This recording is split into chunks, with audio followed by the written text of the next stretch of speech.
There's a question from Unandipa Nolwandle.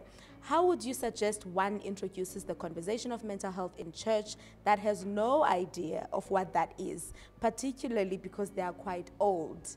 Wow. So who's the old person here? So the church. So you're dealing with a very traditional church, or ama elder arco are in their 60s. You know, you're bringing something that is quite foreign. So how do you introduce that? Remember the times when cell phones were not a thing and churches did not go live, and then somehow, you know, like now we're all. I don't know. Like, is there a way that you can crowd our churches with this information, your mental health, in a way that does not harm them, nabo, you know? No, I think for me, I would say start where you are, infiltrate, and that's to say,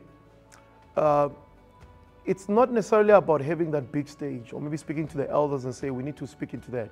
Find that one person and minister to them. At some stage, it will be like, there's a young person here who has 5 loaves and 2 fish. God will create the platform. And I think also, look, I'll tell you what, I know church dynamics are quite tricky. I don't want to run away from that. So I don't know. Churches are different. In our case, we're a bit younger, so we sort of like on the know in terms of what the challenges are. But what I would say is that start making use of the gift that you have. Or, you know, for instance, the fact that you're able to recognize the gap, it means that there's some level of capability on your side. So start somewhere. Start ministering to the next person.